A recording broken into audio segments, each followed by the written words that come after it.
A frase ficou tão famosa que até virou meme. Do you know how the orcs first came into being? Pergunta Saruman ao seu Uruk-hai recém-criado. E ele continua dizendo: They were elves once, taken by the dark powers, tortured and mutilated.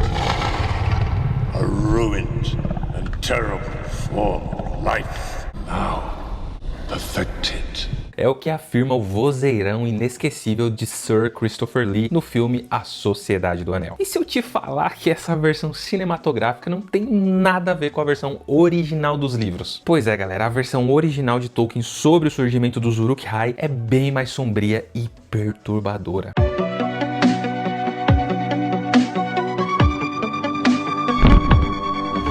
Sejam bem-vindos ao canal Bolseiro, fale amigo e entre. E eu já peço de cara que você deixe um like nesse vídeo, é por isso que o Gandalf do like está aparecendo aqui, para te lembrar de deixar um joinha. Não vamos irritar nem decepcionar o nosso velho amigo, para ele não te dizer aquela frase, não sejam tolo. Nas cenas que antecedem o diálogo entre Saruman e Uruk-hai, a gente vê os Uruk-hai sendo basicamente cultivados num casulo de lama em algum laboratório de Isengard. Inclusive, quando um deles sai do casulo, já sai matando o coitado de um orc 1.0 que estava ali supervisionando o nascimento.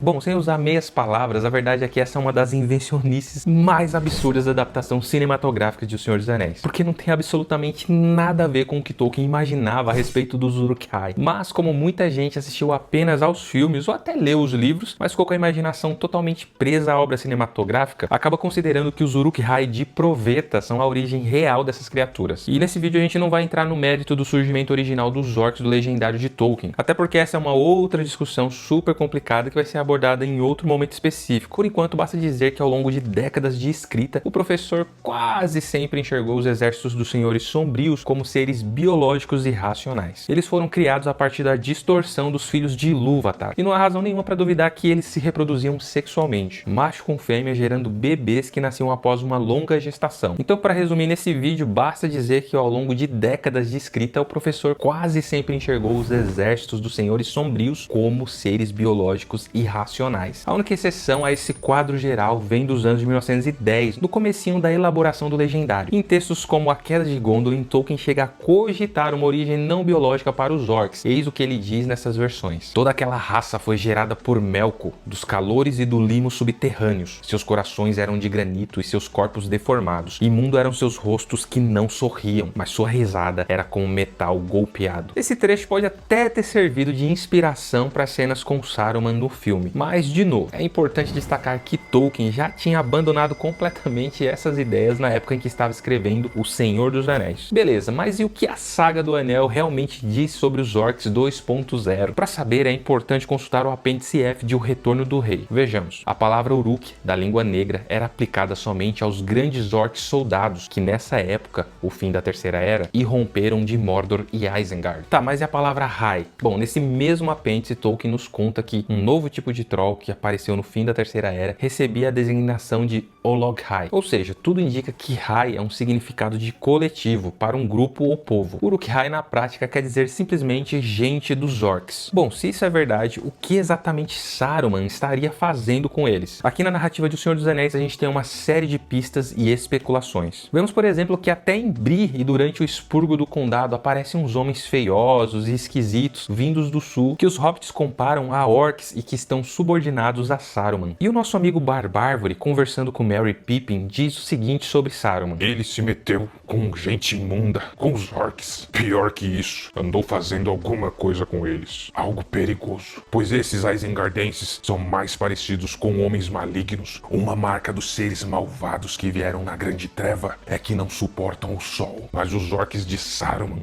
o suportam, mesmo que o odeiem. Pergunto-me o que ele fez. São homens que ele arruinou ou misturou as raças dos orcs e dos homens? Esse seria um mal sombrio. Mas misturou como exatamente? Bom, graças ao livro O Anel de Morgoth, número 10 da série História da Terra-média, sabemos que Tolkien disse com todas as letras que essa mistura aconteceu pela via sexual. Mas foi a história, homem. Não foi engenharia genética, Saruman não criou os orcs transgênicos em um tubo de ensaio ou na lama. Vejam o que o professor diz. Tornou-se claro com o tempo que, indubitavelmente, os homens, sob o domínio de Morgoth ou seus agentes, podiam em poucas gerações ser reduzidos quase ao nível dos orcs, quanto à mente e aos hábitos, e então podiam cruzar, ou ser levados a cruzar com orcs, produzindo novas estirpes, muitas vezes maiores e mais matreiras. Não há dúvida de que muito mais tarde, na Terceira Era, Saruman redescobriu essa possibilidade, ou ficou sabendo dela pela tradição, e em sua luxúria pelo domínio, cometeu este ato, o mais perverso de todos, o cruzamento de orcs e homens, produzindo orcs homens grandes e matreiros, e orcs homens traiçoeiros e vis. E assim, desvendamos o mito dos Uruk-hai de Proveta, pois para Tolkien, eles eram fruto de cruzamentos sombrios entre orcs e homens. Uma verdade bem mais perturbadora, né? Deixe nos comentários o que você achou da versão original dos livros. E é isso, galera, o vídeo vai ficando por aqui. Eu espero que vocês tenham gostado. Não se esqueçam de se inscreverem no canal. E eu não conheço a metade de vocês, a metade do que gostaria, e gosto de menos da metade de vocês, a metade do que merecem.